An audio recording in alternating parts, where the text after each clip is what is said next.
Now, London Mayor Sadiq Khan is pouring £38 million into fighting crime in the capital, bringing the total investment to more than £1 billion.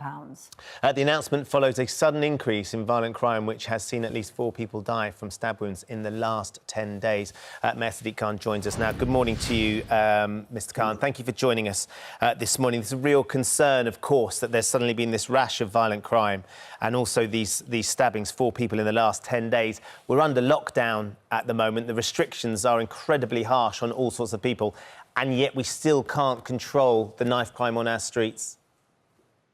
Yeah, but let me begin by saying every loss is a tragedy, and there could be a bereaved family watching this programme today, and they'll be in our thoughts and prayers.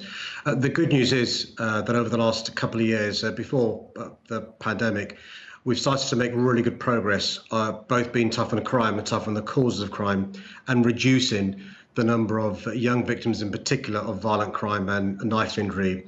I'm not complacent. I realise it's not gone away for the reasons you've said. So what I've done from City Hall, in the face of big cuts from central government, use all the levers I've got with council tax and business rates and invest in our police, but also in giving young people constructive things to do, because it's really important. We realise for some people, because of deprivation, poverty, inequalities, I'm not excusing criminality, but they can be sucked into joining a criminal gang. That's why it's really important to bear down on both the causes and the consequences of violent crime. The amount of money you've found to try and fight crime, around £38 million, as I understand it, has come from, as you say, the City Hall pot, from, you know, business taxes, from the money that you've had to get from business. It's a tough situation, isn't it? Because I can imagine there were increases in rates in 18-19, which has helped fill this pot up. These are going to be the very businesses, as we go to lockdown, that are going to need your support and will be pushing you to cut those rates. Will you be able to sustain this money in the face of that? Because you're looking at a trade-off there. Yeah, really good point. So the money I'm announcing today comes from council tax, and so the council tax figures will stay the same for the next few years. So I've managed to guarantee for the next 4 years the additional 1,300 police officers that we've invested from City Hall since I became mayor. You raise a really important point. I'm concerned about the impact on our businesses, retail, hospitality, culture, leisure, tourism, when the furlough schemes end, and when the business rates holiday ends at the end of March. And that's why with businesses, I'm lobbying the government to extend the furlough scheme, to extend the business rates holiday, to extend the VAT relief, because if we're not careful, there could be a cliff edge fall, and many of these businesses that are currently closed down temporarily could become permanent closures, and those people who are currently furloughed could be made redundant. That's why we've been lobbying the Chancellor for some time now. Don't wait until the 11th hour to make the announcement. Businesses plan in advance. Make the announcement now. Has he responded? Has he talked to you about what provision there will be made? No, it's really frustrating. I'll tell you why. Because the new financial year begins in April, and businesses can't wait until the budget to make their plans. And so I met last week a number of chief executives, senior people across businesses in London, and they're incredibly frustrated at their inability to make plans for the next year. And in the absence of the certainty, they fear they'll have to make big job losses, and that's good for nobody. I think it's far better for the government to invest to keep people in work, to keep businesses afloat, because then those businesses can help in the recovery, start paying taxes, which will help with our economy. And as you know, London's economies contribute hugely towards our country's well-being. So it's in everyone's interest for there to be temporary support to make sure they can flourish and thrive in the future.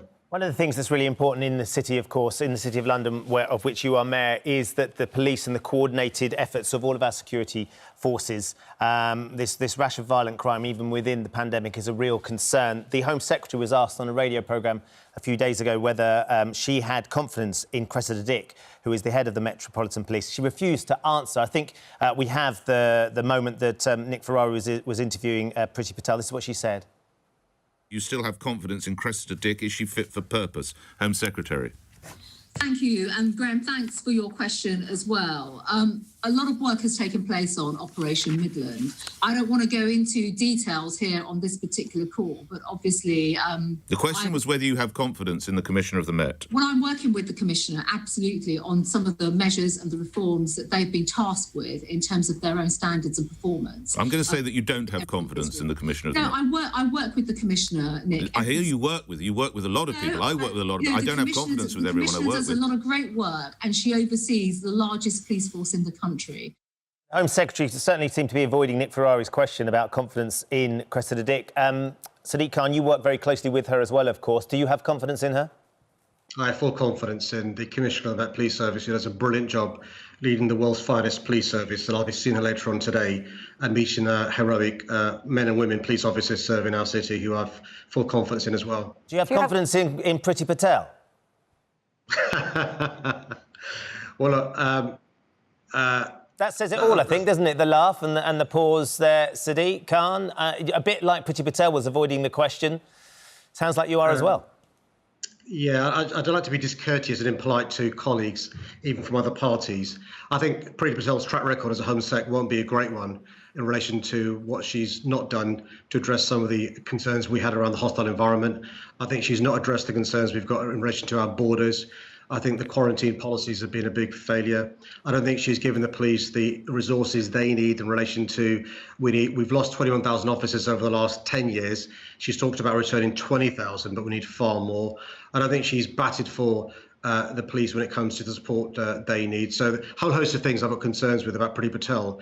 So how damaging is then that she doesn't have confidence in Cressida Dick, in your view?